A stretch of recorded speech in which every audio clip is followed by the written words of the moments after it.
All right, it's 10 o'clock, and I believe most of our speakers are on the line for today's briefing. I believe the Saguache County Sheriff, Dan Warwick, is not able to join us today. He had some technical issues with his computer, so and some other things going on. So if there are any questions directed to Saguache, we'll use that chat feature, and then I can certainly coordinate with the sheriff on getting responses to that. Again, I appreciate everybody's patience in this virtual world. I had a media request earlier about if we were in one spot, and we're not. Actually, they're spread out across the state at their respective agencies. Reminder to me to turn off my phone, and another reminder to make sure those mics are off. So how today is going to work is I'll do a couple of ground rules, and then we have a number of speakers from agencies in Southern Colorado who will be sharing some information and updates about this investigation.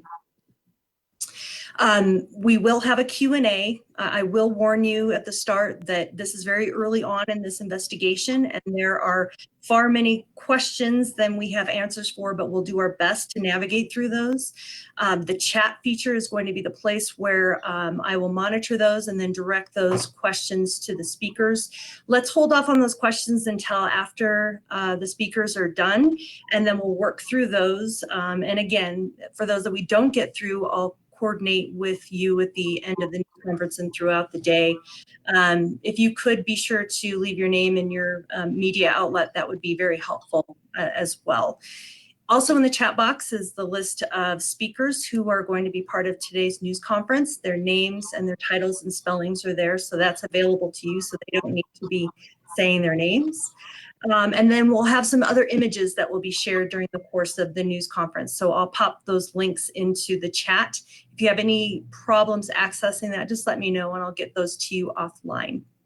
Okay, as I said, we're going to have the CEOs of the agencies participating in this investigation share their thoughts and some updates, and then at the conclusion of that, we'll go through a question and answer. Unless there's a need for it, I don't foresee any other news conferences in the immediate future. If there are any updates, I'll probably handle those through my office by news release. And just as a reminder, if you could direct your questions to me, email, text, or you can try to call me. I have to tell you though, I'm getting lots of calls, so it may be a little bit delayed in getting back with you. So with that, I think that's all of the ground rules that I have.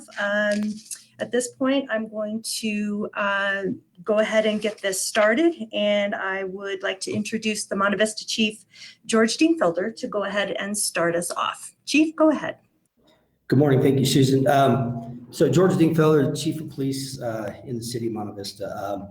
So just to kind of set the stage for this briefing, as an investigative group that you'll hear from today, we've kind of reached a critical point in this investigation where we feel we can share some information regarding the remains that were found down in rural Conejos County. So there's a lot to go through here, so just to kind of set the stage for this. So over the course of the past several months, several of our agencies within the San Luis Valley have been investigating missing persons reports, or we've taken missing persons reports and we've been investigating missing persons. However, I'd like to make this very clear from the very beginning here. Just because human remains have been found, we are not associating them with the missing persons cases at this time, and for anybody to do so would be irresponsible and complete speculation. So again, human remains have been found, but we're not necessarily associating them at this time with missing persons, and I'm sure those questions are going to come up and we'll answer those at the end. So just over a week ago, the Conejos Sheriff's Office, and you'll hear from Sheriff Garth Crowther here shortly, they conducted a search warrant in rural Conejos County down in the Sauces area, unrelated to the missing persons. There was no relation to the missing persons when they went to do their search warrant. During this search, however, the Sheriff's Office and agents from the Colorado Bureau of Investigation found human remains. For those of you that aren't familiar with this area, these are very rural, small jurisdictions. So often when we have these big cases, we all jump in and give each other a hand on these large investigations. And this area where they were searching, it was a fairly large area, very extensive. So almost immediately, a lot of our agencies offered Sheriff Crowther assistance in doing this, as well as we were interested to see if there was any connection to our missing persons. And again, to reiterate, just because we found human remains, we are not associating them with any of our missing persons at this time. So within a couple of days of doing that first initial search warrant, law enforcement gathered evidence that led us to another property fairly close to where the first search warrant was done. And at this second property, again, agents and officers found more human remains at that second property. So with that being said, and knowing that this was getting quite extensive, along with the Colorado Bureau of Investigation, all of our agencies joined together to form a task force kind of concept to investigate this here, these remains that we have found. And again, we're small rural agencies, most of us 10, 15, if that, officers. So it just made sense to form a task force along with the Colorado Bureau of Investigation to investigate this. So regarding the remains that we have found to this point, so we have consulted with a forensic anthropologist who has confirmed that the remains are human. And I would ask you right up front here to please be patient with us. That there's a lot to be done on identifying these remains. It's going to take several weeks to months to identify these remains. And just one, due to the condition that they were in the skeletal remains. So I can tell you we cannot positively identify the remains. We don't know whether they're male, female, age, or any of that kind of stuff. So again, when you get to the questions, I'd ask for you that you refrain from even going down that path, because we don't know. We're already at that point. We just simply do not know who the remains are. But what I can tell you and verify is that the forensic pathologist or anthropologist has confirmed that we have the remains of 3 people or 3 victims at this point. And that's really about all that we've got. I know there's been a lot of misinformation out there regarding how many remains that we have found and stuff, but I will confirm that we have found remains of 3 victims at this point. And again, when we get to the question and answer, I'd ask that you, there's really not, that's all we're going to release on it at this time. So with that, I'm going to toss this over to Chief Anderson from the Alamosa Department, from the Alamosa Police Department. Good morning, everybody. My name is Ken Anderson. I'm the Chief of Police for the City of Alamosa. And I guess to follow up what Chief Dienfelder is saying, I'll go right into suspect information. So the Alamosa Police Department has clearly identified a suspect in this case. And I believe Susan is going to put a picture up here shortly. He is still currently on the run, and I'm just going to jump into his name. His name is Audrey, and that's A-D-R-E, Jordan Barrows, B-A-R-O-Z. His date of birth is 10/28 of 1994. Now, this individual is from the Sanford, Colorado area, which is the same area we're kind of talking about in southern Colorado. It's just north of the New Mexico border. So I can tell you, based on this, we currently have a warrant, an active warrant for homicide for Mr. Barrows. And I would say he should be considered at this time armed and dangerous, should not be contacted by the public. And we are encouraging people to please contact 911 if they see Mr. Barrows. But I also want to point something out, that although Mr. Barrows currently is our suspect in this homicide investigation, all suspects clearly are innocent until proven guilty, okay? So he will have his day in court, but let me make it clear that my main goal right now, and working with all these other law enforcement agencies from the Valley, including CBI, our main goal is to get him off the street. He is a danger to the public right now. So I am asking for assistance from community members, anybody who sees anything, to report it to us. We'll follow up on it. That is our main goal, you know, to work with the community currently and just ask for assistance. You know, we're kind of limited on resources down here, and I can tell you that we are doing everything that we possibly can to locate and apprehend this individual. It is still an active investigation, so there's only so much that I can release right now. Let's see, what else? Did we get a picture up of him by chance, or is that going to come after, Susan? Chief, that's up there in the chat. So there's a link to that. If anybody needs that after the news conference, they can certainly reach out to me if they don't have that. Okay.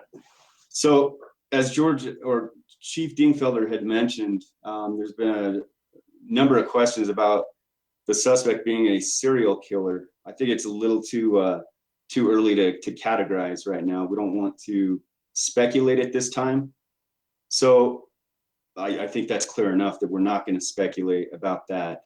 We cannot classify or label the allegations involving the suspect until we know a great deal more. And like the chief had mentioned earlier, this is going to take a pretty long time. We're looking at probably a month or two of further investigating. So there's a lot of details yet to kind of show their face on this. So I think that's all I've got right now. I'm sure we'll answer questions here shortly. I'm going to pass this on to the Conejos County Sheriff, Garth Crowther. Good morning, everybody. I'm Sheriff Garth Crowther, the Conejos County Sheriff's Office. I'm going to talk a little bit about the searches that we've done. The search warrant itself, at this time, we're not going to go into detail what we're looking for and why we're on the properties, but we will talk a little bit about the search.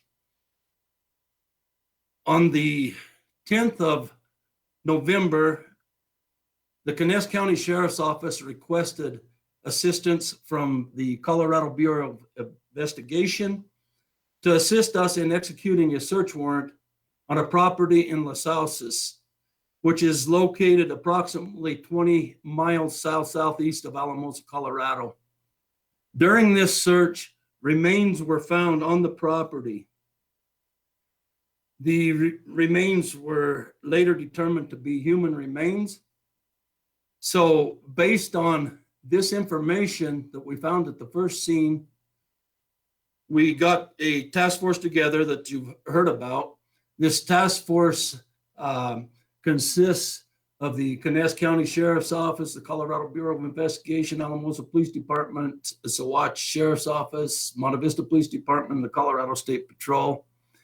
Our department is just not big enough to handle what we were running into there. So the task force was formed on the 13th of November. Members of the task force assisted in searching a second property in which it's in close proximity to the first property. Additional human remains were found on the second property. All remains were sent for forensics analysis and are at this time being analyzed. Investigators plan to continue searching the second site. It is imperative that we perform and exhaust the search of the area to ensure all remains and all evidence is found. As information develops, we've set up a hotline for tips. That number, I know you can get from Susan, and it'll be on the screen. If you know any information, we encourage that you give us that information. Investigation will continue. Information from the tips, information from the information, the heads will assign people from the task force to follow up and get the information.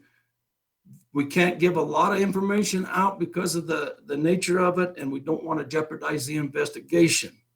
I would like to say that the community of Las Sauces, the vast majority of the people in that community are very upstanding citizens, and I would ask that you don't let this reflect on that community.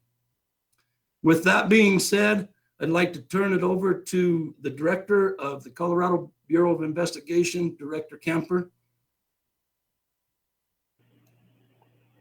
Yeah, hi, my name is Chris Schaefer. I'm actually Deputy Director of Investigations for the Colorado Bureau of Investigation.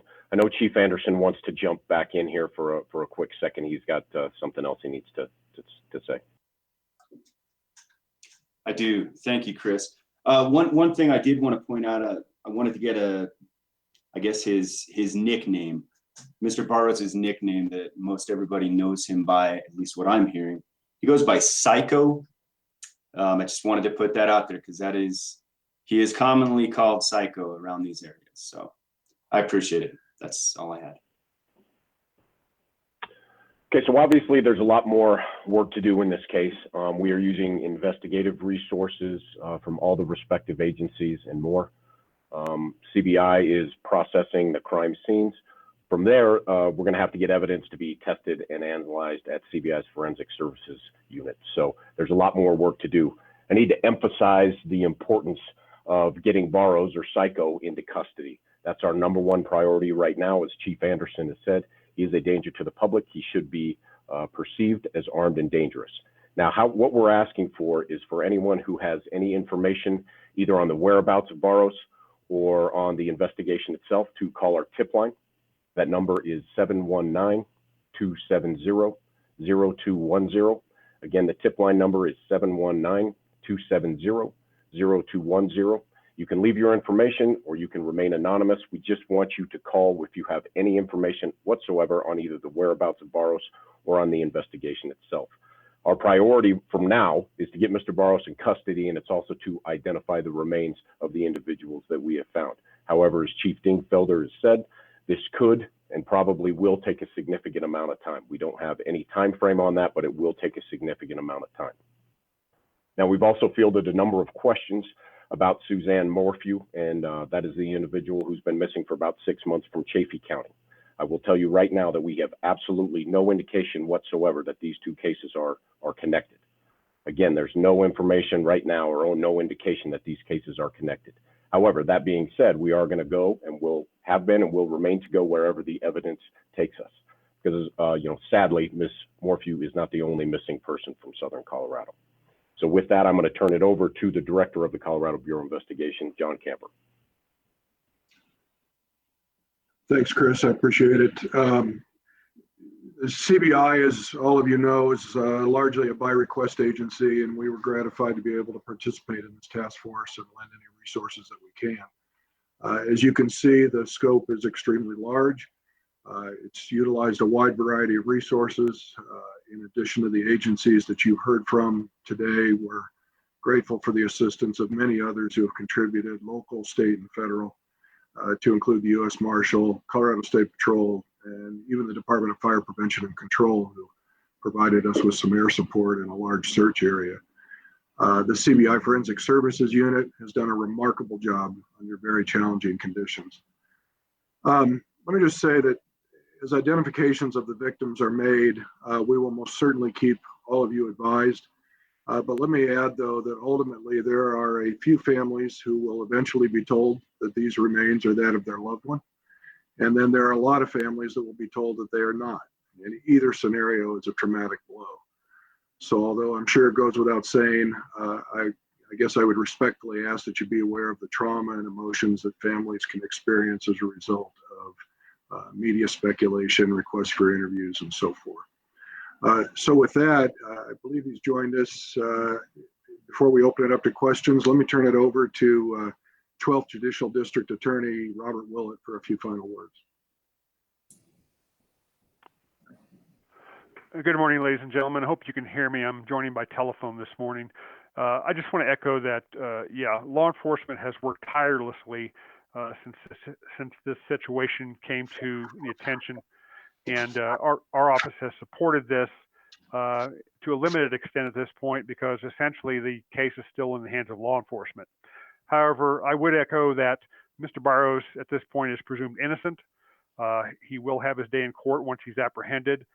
And as that plays out, at some point he will make an appearance and our office will be involved with regard to potentially filing charges if the evidence indicates his responsibility. Again, he is presumed innocent. However, it's very important at this point, in my opinion, to take him into custody peaceably and start the judicial process. As we are able to, we support law enforcement by essentially looking over warrants and that type of thing at this point. Once the case is resolved by an arrest, then our office would step in. So I think that's all I have to say at this point, and I'm going to hand this back to Susan. Thank you. Thank you, District Attorney. Okay, so before we jump into the questions via chat, again, keep those mics silent, please, and then we'll direct questions as they're needed. In that chat feature, there are a number of links that have been dropped in there. The speakers list is there. The information about the suspect is there, as well as a couple of images from the properties that have been searched. You can copy those links and utilize those photos and information at will. Those are available to the media through this. If you'd like them after, certainly just reach out to me, okay? So at this point, let's go ahead and open this up for questions. And they are coming so fast and furious. So I'm going to try to get this before it scrolls out of my scene. The first question is, how many missing person cases are active in the Valley? I'm going to send this over to Chief Dienfelder, but there's a lot of different jurisdictions here, so I don't know if we'll have the answers to that. Chief, do you want to add on to that?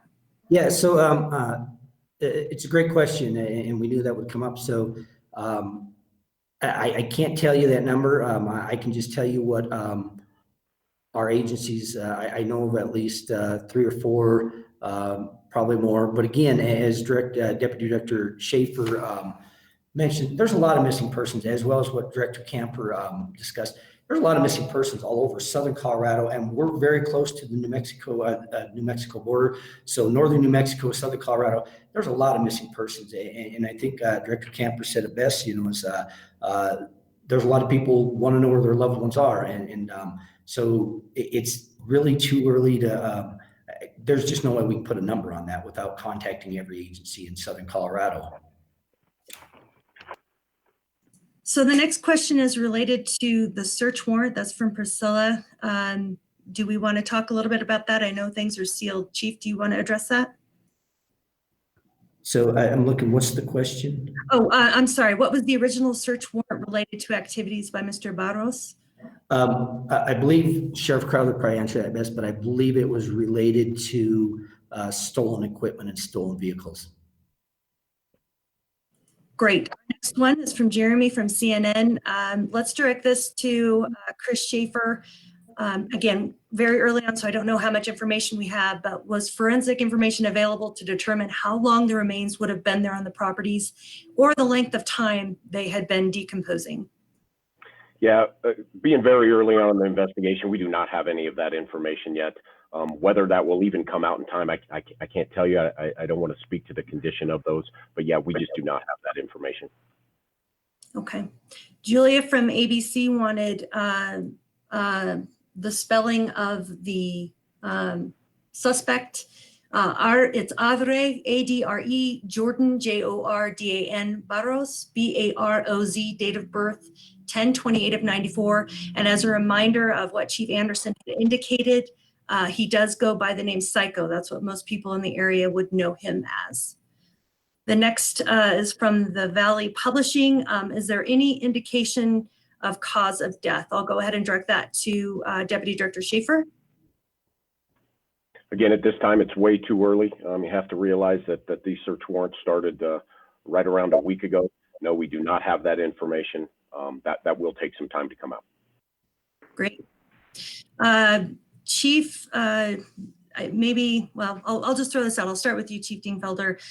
From Elise at the Denver Post, how did investigators connect Barros to the human remains? So I'll actually defer that over to Chief Anderson, but I think that's one of those, that's just information we're not going to share at this point. But I'll let Chief Anderson speak to that. Yeah, and Chief, you're exactly right. I mean, based on the fact that this is still an ongoing active investigation, those details cannot be released at this time. Great. There's a follow-up, which I think is going to be the same answer, so I'll take that. Why is Mr. Barros a suspect? The information is all part of that investigation, and it's early on. I believe the records are sealed in this, so there's not too many details that we can provide. Again, from Priscilla at the Valley Courier, what homicide is the active arrest warrant for? And again, I'm very sorry to our reporters out there. There's just a lot of that we just can't go into right now, but as soon as information is available, we will provide that to the forefront. The next question is from Matt from KUSA. Could you give us some sense of the information you have that allowed you to name Barros as a suspect? Again, Chief, do you want to talk about anything, or No, I think it comes back to the same thing, and these are all really related. We really can't make any comments right now. I don't want to jeopardize our investigation. So a lot of these questions are detailed to Mr. Barros. I think just building upon what all of our leaders of our police organizations have said, it is of critical importance that Mr. Barros is taken into custody. So we encourage strongly people to report any information about him. There is a question about why this individual may be called psycho. That's from Jim Anderson at the AP. Chief Anderson, do we have any information that we could share on that? I do not. I just know that is his nickname that he goes by. Okay. All right. One question we had is about the possible whereabouts. Could this individual be in New Mexico or still in the state? Chief Anderson, do you want to address that? That one's hard to say. Like I say, we're actively looking for him right now. I can't tell you where he's at because I honestly don't know. We are working all leads. That's why we're requesting any and all assistance the community can provide. We just need their help on this. Okay, perfect. So I'm going to do about 2 more questions here, and then you're all logged in the chat, and then I will capture that and then return calls as the afternoon goes on. So this one's from Bob Richards from KSLV. Do you have any reason to believe that there are any more victims to be found, and are there any ongoing searches? Chief Dingfelder, do you want to take that one? Yeah. Good morning, Bob. So I guess the answer to that is we're still searching the property. So I think we're probably another day or so in that property, and there's just at this point there's no indication that we'll find anything else. But again, it's just we just don't have that information. Yeah, and as Chief Crowther said, or Sheriff Crowther, I'm sorry, that there's going to be an exhaustive search. I think we owe that to our victims and just this whole process that we extensively search these properties. Okay, this will be the last one from Ashley Michaels at Fox 31. How does a crime of this significance weigh on you as law enforcement, and especially those working in such small, close-knit communities? And I'll let whoever, sheriffs or chiefs go ahead and chime in on that. Well, I'll start that. I think whether you're in a small, close-knit community or whatever, I think law enforcement as a whole, that anytime we deal with these type of crimes, it always weighs on you, especially the investigators who are actively and directly involved in it. Unfortunately, it's part of the job, but of course, in remote communities, everybody knows who's probably connected or related to the monitor. So it's very difficult. So thank you.